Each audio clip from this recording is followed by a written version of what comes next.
এখানে মানে আইন হলো যে কোনো ডেথ সেন্টেন্স, মৃত্যুদণ্ড হাইকোর্টে কনফার্ম না হলে কার্যকর করা যাবে না। আইনি বাধ্যবাধকতার কারণে এটা রেফারেন্স হিসাবে হাইকোর্টে আসে। হাইকোর্ট কনফার্মেশনের আগে মৃত্যুদণ্ড কার্যকর হয় না। সেই হিসাবে এই আসিয়াট মামলার রায়টা আপনারা জানেন 2025 সালে হয়, 5ই মার্চ। সেই মামলাটা হাইকোর্টে রেফারেন্স শুনানির জন্য আসে। সেটা শুনানি আমাদের মহামান্য হাইকোর্টে গত 1 মাস আগে থেকে শুনানি চলছে। তো এখানে একটা ডেথ রেফারেন্স সাথে যে হিটু শেখ সেও একটা অ্যাপিল করে। তো অ্যাপিল শুনানি আমাদের এটা স্পেশাল একটা, আপনারা জানেন মাননীয় প্রধান বিচারপতি একটা স্পেশাল বেঞ্চ গঠন করেন এই নারী ও শিশু নির্যাতন দমন আইনের মামলাগুলো শুনানির জন্য।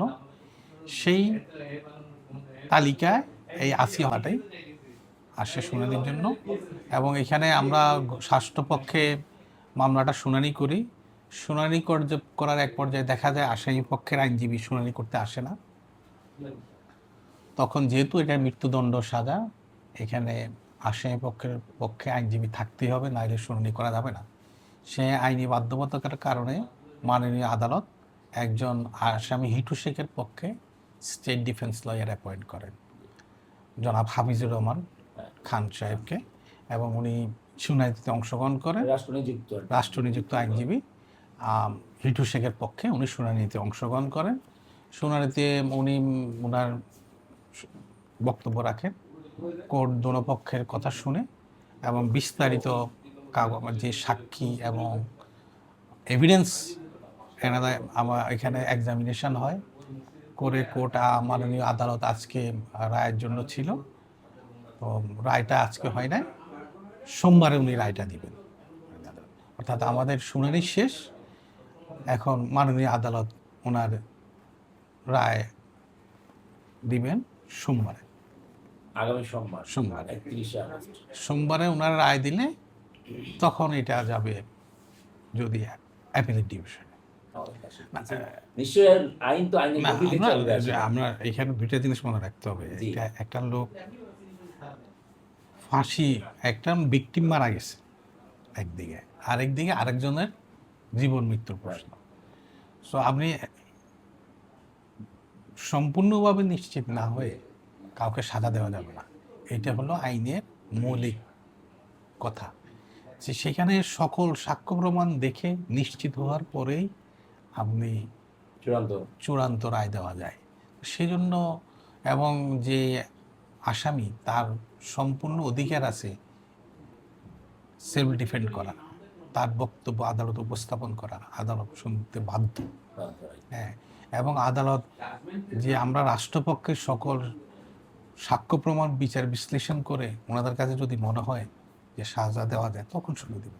সেজন্য বিভিন্ন প্রসিডিওর আছে। জজ কোর্টের রায় হয়, রায় হওয়ার পরে হাইকোর্ট দেখবে ওই রায়টা ঠিক আছে কিনা, হাইকোর্টের রায়টা আবার অ্যাপিলেট ডিভিশন দেখবে। এগুলা অ্যাকচুয়ালি নিশ্চিত হওয়ার জন্য যেন একজন মানুষ বিনা অপরাধে দোষী সাব্যস্ত না হয়। সেজন্য হয়তো কখনো কখনো সময় লাগে। কিন্তু এই যে আমাদের এই যে বেঞ্চটা গঠন করা হলো, এই বেঞ্চটার কারণে আপনারা জানবেন যে গত 1.5 মাসে আমাদের অলরেডি 18টা মামলা নিষ্পত্তি হয়েছে। এবং সো স্পেশালি অ্যাসাইন বেঞ্চ থাকলে হয়তো দ্রুত মামলাগুলা নিষ্পত্তি হবে বলে আমি আশা করি। কারণ সময় লাগে অ্যাকচুয়ালি, কারণ এই যে ডেথ রেফারেন্স মামলাগুলো বিশেষ ধরনের মামলা। এখানে অন্যান্য মামলা যেমন আপনার এখানে ডিটেলস শুনানি করতে হয়, এবং এখানে যেহেতু একজন মানুষের জীবন মৃত্যু জড়িত, রাষ্ট্রপক্ষে আমাদের এটা দায়িত্ব। রাষ্ট্র আমাদেরকে যে বেতন নিযুক্ত হয়েছে, আমার মূল দায়িত্বই হলো যেন রাষ্ট্রের পক্ষে যে আসামি তার বিরুদ্ধে আমার যে সাক্ষ্য প্রমাণ আছে তার উপর ভিত্তি করে আমি কোর্টের সামনে যেন উপস্থাপন করি, কোর্ট যেন ন্যায় বিচার আসতে পারে। এখানে কোনো আসামিকে সাজা দেওয়া আমাদের উদ্দেশ্য না। আমাদের উদ্দেশ্যটা হলো যে সাক্ষ্য প্রমাণ আছে সেটা আইনি ব্যাখ্যা সহ কোর্টের সামনে উপস্থাপন করা, শুনানি করা। কোর্টের সামনে উপস্থাপন করা, এবং রাষ্ট্রপক্ষে আমার দায়িত্ব হলো প্রকৃত সত্যটা বের করে নিয়ে আসা। তারপরে রায় দিবে জাজ, মাননীয় আদালত। সে মাননীয় আদালত তখন ওনার বিচার বিশ্লেষণ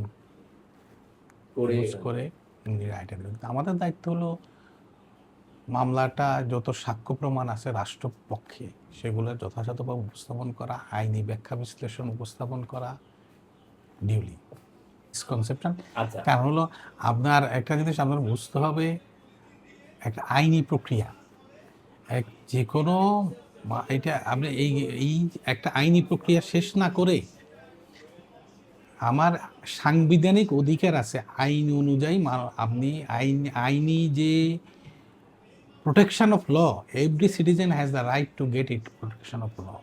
আপনি একটা মানুষের বিচার করতে হলে, স্পেশালি ফৌজদারি মামলা বিচার করতে হলে ওনার যে সুরক্ষা আইনগত যে দাবিদার সেটা আপনি তাকে দিতে হবে। আপনি এখন এই যে কথাটা বললেন, ধরেন আমরা পাবলিক পারসেপশন আপনি একভাবে দেখবেন যে হ্যাঁ হিটু শেখ আসামি, হিটু শেখ রেপ করছে, হ্যাঁ হিটু শেখের ফাঁসি দেওয়া হোক।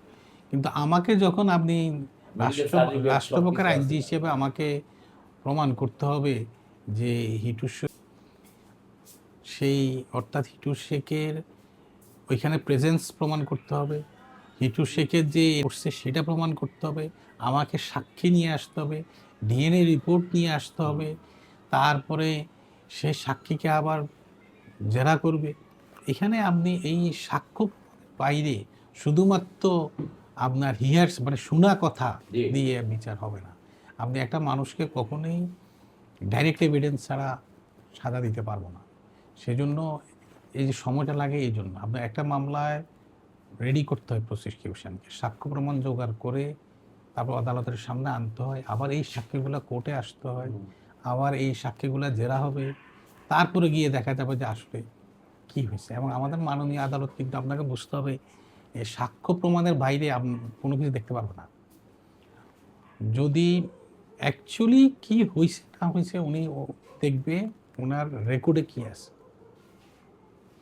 সাক্ষীরা সাক্ষীতে কি বলছে, যে ডকুমেন্ট জমা আছে, ডিএনএ রিপোর্ট, সেখানে সেটা কি বলছে, এই দুইটা জিনিস এইগুলো দেখবে, তারপর রায় দেবে। এর বাইরে ওনাদের কোনো কিছু দেখার কোনো এখতিয়ার নাই, সুযোগ নেই।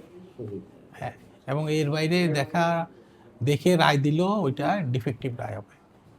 সো আপনাদের এইখানে সময়টা লাগে, এবং এইখানে আপনাদের বুঝতে হবে যে আপনাদের পাবলিক পারসেপশন আর আদালতের পারসেপশন দুইটা আলাদা, সম্পূর্ণ আলাদা। আপনার কাছে যারা মনে হবে দোষী, সে হয়তো আইনের বিচারে দোষী নাও হইতে পারে, কারণ আপনার কাছে যে দোষী তার বিরুদ্ধে যদি যথাযথ সাক্ষ্য প্রমাণ না পাওয়া যায়, তাকে কিসের বেসিসে সাজা দেবে রাজশাহী।